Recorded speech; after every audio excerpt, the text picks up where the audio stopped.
प्रयागराज के संगम में डुबकी लगाने आ रहे श्रद्धालु सोमेश्वरनाथ मंदिर में मत्था टेकना नहीं भूलते। सोमेश्वर मंदिर संगम नगरी के उन बड़े मंदिरों में से एक है जहां पूजा किए बिना कुंभ नगरी आना अधूरा माना जाता है। नैनी के अरैल घाट पर स्थित इस मंदिर से जुड़ी कई रहस्यमय मान्यता प्रचलित है। कहा जाता है कि हर माह पूर्णिमा की रात इस शिव मंदिर के गुंबद पर लगे त्रिशूल की जो दिशा है वो बदल जाती है। मान्यता है कि जिस तरह से चंद्रमा पृथ्वी का परिक्रमा करता है उसी तरह भगवान सोमेश्वर नाथ के ऊपर लगा त्रिशूल भी चंद्रदेव की तरह अपनी दिशा बदलता है। कहा जाता है कि मंदिर का त्रिशूल अमावस्या को उत्तर से दक्षिण तो पूर्णिमा को पूरब से पश्चिम हो जाता है। इस चमत्कार को देखने की जो है हर बार कोशिश हुई है पर दिखा कुछ भी नहीं। सुबह त्रिशूल की दिशा बदली नजर आई और इस कहानी को सुनकर दूर दराज से श्रद्धालुओं की भीड़ इस मंदिर की ओर लगातार बढ़ती जा रही है। सोमेश्वर नाथ मंदिर की स्थापना के पीछे कई कहानियां कही जाती हैं। पुराणों में कहा गया है कि चंद्रदेव ने राजा दक्ष की बेटियों से शादी की थी, पर वो राजा दक्ष की सबसे छोटी बेटी रोहिणी पर मोहित हो गए थे। इससे दक्ष की दूसरी बेटियां बेहद दुखी थी। जब राजा दक्ष को इस बात का पता चला वो नाराज हो गए और चंद्रदेव को क्षय रोग होने का श्राप दे दिया। तो क्षय रोग से मुक्ति के लिए चंद्रदेव संगम नगरी आए और संगम के किनारे शिवलिंग की स्थापना की। उनकी आराधना से भोलेनाथ प्रसन्न हो गए और उन्हें क्षय रोग से जो है मुक्ति का आशीर्वाद तो दे दिया। उन्हें महीने में 15 दिन पूरी चमक बिखेरने का भी वरदान दिया। तब से भगवान भोलेनाथ के आशीर्वाद से ही चंद्रदेव शुक्ल पक्ष में बड़े होते हुए नजर आए और कृष्ण पक्ष में ढलने लगते हैं। साथ ही साथ भगवान भोलेनाथ ने चंद्रदेव देव को प्रसन्न होकर के अपने माथे पर धारण कर लिया। यही नहीं, भगवान शिव ने चंद्रमा को दर्शन देकर ये भी आशीर्वाद दिया कि जो कोई भक्ति इस मंदिर में शिवलिंग के दर्शन करेगा उसके जो सारे कष्ट हैं वो दूर हो जाएंगे। चंद्रमा का दूसरा नाम सोम भी है और इसी वजह से इस मंदिर का नाम सोमेश्वर महादेव मंदिर पड़ा।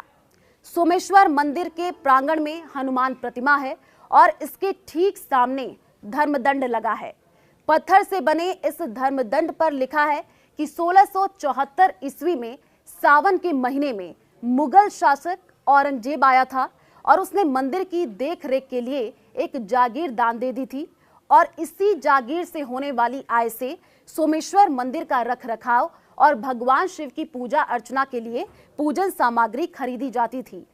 कहा जाता है कि औरंगजेब ने जो है प्रयाग के सोम तीर्थ में अपने विजय अभियान को कुछ दिन के लिए रोक दिया था। इस मंदिर की सीढ़ियों पर उसके कदम रुक गए थे। कहा जाता है कि मुगल बादशाह औरंगजेब सोमेश्वर मंदिर को तहस नहस करने के लिए सैनिकों के साथ पहुंचा था, पर मंदिर के चमत्कार के आगे जो है वो नतमस्तक हो गया। उसने मंदिर में कई आश्चर्य देखे और उसके पैर सीढ़ियों पर ही रुक गए। चमत्कारों को देखकर उसने अपना सिर झुका लिया और नतमस्तक होकर के उसने मंदिर को तोड़ने का फैसला टाल दिया और मंदिर के रखरखाव के लिए दान भी दिया। सोमेश्वर मंदिर के रखरखाव के लिए एक बड़ी जागीर दान में दी। इतिहासकारों ने अपने शोध में इस बात को उजागर भी किया है, पर अंग्रेजों के राज में इस मंदिर से जागीर छीन ली गई।